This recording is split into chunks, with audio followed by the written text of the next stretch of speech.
Hello everyone. आज के इस वीडियो में हमारा टॉपिक है रिएक्टिविटी ऑफ एलिफेटिक सबस्ट्रेट।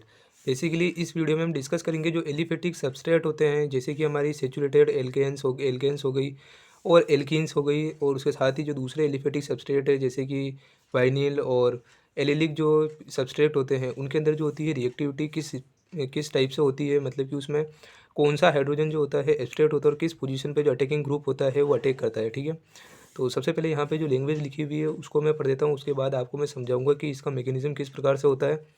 तो it is the abstraction step that determines which product will be formed in A chain.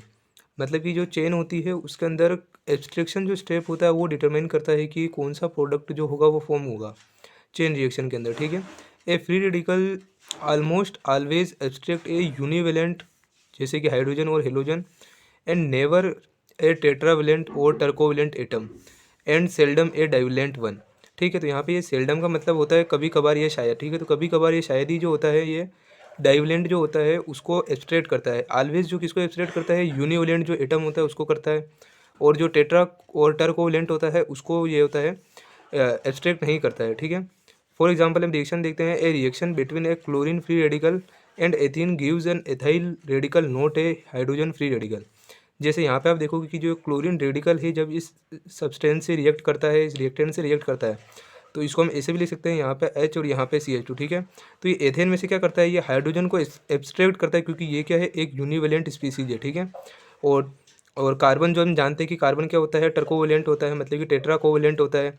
इसकी जो वैलेंसी होती है हाइड्रोजन की एक होती है, और क्लोरीन माइनस हो गई इसकी भी वैलेंसी जो होती है एक होती है। ठीक है, तो ये सब क्या है, यूनिवेलेंट स्पीसीज है। तो ये जो होती है ये एब्स्ट्रैक्ट हो सकती है ये क्लोरीन जो फ्री रेडिकल है उसके द्वारा। तो ये क्या करता है, हाइड्रोजन को यहाँ से एब्स्ट्रैक्ट करता है और ये फॉर्म करता है HCl, और यहाँ पे जो होता है एथाइल रेडिकल जनरेट होता है, ना कि हाइड्रोजन रेडिकल। ठीक है, एक कारण इसका ये भी हो गया, और ये जो रिएक्शन होती है ये नहीं होती है। और दूसरा इसका जो रीज़न है वो हम डिस्कस कर लेते हैं अब। तो जो main reason for this is steric, a univalent atom is much more expose to attack by the incoming radical than an atom with higher valency. जैसे यहाँ पे कार्बन की जो वैलेंसी है ज़्यादा है, ये टेट्रा कोवेलेंट है। ठीक है, और हाइड्रोजन जो है यूनिकोवेलेंट है। और ये क्या होता है, हाइड्रोजन जो होते हैं सारे जो ये कार्बन है इसके चारों तरफ क्या होते हैं, इस तरह से व्यवस्थित रहते हैं। तो जो ये फ्री रेडिकल है जब अटैक करता है तो किस पर अटैक करेगा, बाहर की तरफ जो उपस्थित उन पर अटैक करेगा, और क्या होगा कि यहाँ से हाइड्रोजन जो होगा एब्स्ट्रैक्ट करेगा, ना कि ये डायरेक्ट अंदर घुस के कार्बन पर अटैक करेगा। ठीक है, तो इसलिए क्या होता है, हाइड्रोजन एब्स्ट्रैक्ट होता है। और इसका एक और रीज़न आता है, वो है ये है कि another reason is that in many cases abstraction of a univalent atom is energetically more favoured. जैसे यहाँ पे ये यूनिवेलेंट हाइड्रोजन का जब एक्सट्रैक्शन हुआ तो इसमें केवल हमारे को 3 किलो कैलोरी पर मोल ऊर्जा ही देनी पड़ी। ठीक है, लेकिन जब यहाँ पे जब हमने हाइड्रोजन जो है फ्री रेडिकल जनरेट हुआ, और इसमें जब हमने क्लोरीन ने जो है ये एथाइल ग्रुप के साथ जब रिएक्ट किया, तब इसके लिए हमारे को ज़्यादा एनर्जी की ज़रूरत पड़ती है। ठीक है, तो एनर्जेटिकली भी हम देखें तो ये रिएक्शन जो होती है ज़्यादा फेवर में होती है। ठीक है, ये कारण थे जिसकी वजह से जो क्लोरीन फ्री रेडिकल है वो क्या करता है, हाइड्रोजन को एक्सट्रैक्ट करता है। और इसी तरह से हम इसका ऑर्डर देखते हैं कि कौन सा जो हाइड्रोजन है वो किस प्रकार से जो होता है एब्स्ट्रैक्ट होता है, उसका ऑर्डर क्या है। तो यहाँ पे आप देखोगे कि तो in the case of alkanes the following is the decreasing order of the case of abstraction of different kinds of hydrogen. Tertiary hydrogen जो होता है इजीली जो होता है एब्स्ट्रैक्ट हो जाता है, फिर then secondary hydrogen, and then primary और मीथेन हाइड्रोजन। ठीक है, मतलब कि जो मीथेन हाइड्रोजन है उसको एब्स्ट्रैक्ट करने में ज़्यादा एनर्जी की रिक्वायरमेंट होती है। और इसको समझाने के लिए भी हम ये जानते हैं कि this is according to the relative stabilities of the free radical formed after the abstraction of hydrogen. जब इसका एब्स्ट्रैक्शन होगा हाइड्रोजन के बाद जो टर्शरी जो हमारा फ्री रेडिकल जनरेट होगा उसकी स्टेबिलिटी जो होती है सेकेंडरी से ज़्यादा होती है, और देन उसकी प्राइमरी से ज़्यादा होती है। इसलिए जो टर्शरी जो हाइड्रोजन है वो इजीली एब्स्ट्रैक्ट हो जाता है। अब हम एल्कीन्स की बात करें, जैसे कि जो वाइनिल हाइड्रोजेंस होते हैं, ये जैसे हम केस की एल्कीन की बात करते हैं तो हमने वाइनिल जो हाइड्रोजन होते हैं आर नेवर एब्स्ट्रैक्टेड। तो वाइनिल पोजीशन में जो हाइड्रोजन होंगे वो एब्स्ट्रैक्ट नहीं होते हैं। And the abstraction of allylic hydrogen is greaterly perform. ठीक है, तो अब ये देख लेता हूँ ये वाइनिलिक और एलिलिक हाइड्रोजन क्या होते हैं। जैसे कि मैं यहाँ पे एक एलिलिक कार्बन बनाता हूँ, तो ये हमारा एलिलिक ग्रुप है। ठीक है, और ये कार्बन जो हो गया एलिलिक कार्बन हो गया, और इस पर जुड़े हुए हाइड्रोजन जो है एलिलिक हाइड्रोजन है, और ये वाला जो है हमारा वाइनिल है। ठीक है, तो जब भी इसमें एब्स्ट्रैक्शन होगा हाइड्रोजन का वो कहाँ से होगा, एलिलिक पोजीशन से होगा। यहाँ वाइनिल वाली पोजीशन से नहीं होगा, यहाँ से हाइड्रोजन कभी नहीं निकलेगा और यहाँ से भी नहीं निकलेगा, ठीक है। कहाँ से निकलेगा, हमेशा ये जो है एलिलिक पोजीशन से हाइड्रोजन एब्स्ट्रैक्ट होता है। तो यहाँ पे हमने यही लिखा था, और ऐसा क्यों होता है उसका रीज़न भी अभी हम देख लेते हैं। तो this is because of the resonance stabilization of allylic radical.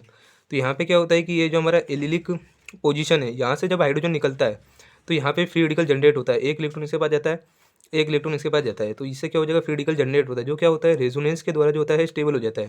तो आप यहाँ देखोगे कि ये जो बॉन्ड इधर जाएगा तो ये क्या होगा, फ्री रेडिकल इधर आ जाएगा, या फिर ये बॉन्ड का एक इलेक्ट्रॉन यहाँ पे जाएगा, एक इलेक्ट्रॉन यहाँ पे जाएगा, तो यहाँ पे बॉन्ड फॉर्म हो जाएगा, ठीक है। तो इस तरह से क्या होता है, इसमें रेजोनेंस होता है, इसलिए ये स्टेबलाइज होता है। So the allylic rearrangement are common in these cases. In cases में क्या होता है, जिनमें रेजोनेंस होता है उनमें एलेलिक रीअरेंजमेंट जो होता है कॉमन होता है। अब हम केस करते हैं इन the case of alkyl chain of aromatic rings, the preferential position of attack on A side chain is usually A position alpha two the ring, ठीक है। तो ये कौन सी पोजीशन होगी, जैसे कि हम एरोमेटिक सब्सट्रेट की बात करें जिसमें कोई एलिफेटिक ग्रुप जुड़ा हो, जैसे कि ये बेंजीन है, इसके ऊपर ये CH2 है, ठीक है। तो ये कौन सी बेंजाइलिक पोजीशन है, तो ये क्या है, एरोमेटिक जो ये रिंग है वलय है, इससे अल्फा पोजीशन पे ये कार्बन है, इसलिए इसको अल्फा कार्बन, और यहाँ से जो हाइड्रोजन है वो एब्स्ट्रैक्ट होता है, ठीक है। Aromatic hydrogen are seldom abstracted if there are aliphatic hydrogen present. मतलब कि जो एरोमेटिक हाइड्रोजन है, जैसे कि एरोमेटिक वलय में जो हाइड्रोजन उपस्थित होते हैं, रिंग में जो हाइड्रोजन उपस्थित रहते हैं, वो कभी कभार या बहुत ही कम जो होते हैं एब्स्ट्रैक्टेड होते हैं जब कोई एलिफेटिक हाइड्रोजन प्रेजेंट होता है। जैसे यहाँ पे ये एलिफेटिक हाइड्रोजन प्रेजेंट है, ठीक है। तो कौन सा कार्बन वाला हाइड्रोजन एब्स्ट्रैक्ट होगा, जो एरोमेटिक वलय से अल्फा पोजीशन पे हो, ठीक है। तो यहाँ से हाइड्रोजन जो होगा एब्स्ट्रैक्ट होगा। अब हम देखते हैं कि in a case of compounds containing electron withdrawing substituent like Z, Z क्या होते हैं, इलेक्ट्रॉन विड्रॉइंग सब्स्टिट्यूएंट होते हैं, लाइक COH, COCl, COR, ऐसे ग्रुप होते हैं, ठीक है। ये क्या करते हैं, the beta position is attacked predominantly और एक्सक्लूसिवली, ठीक है, इन फ्री रेडिकल हेलोजिनेशन।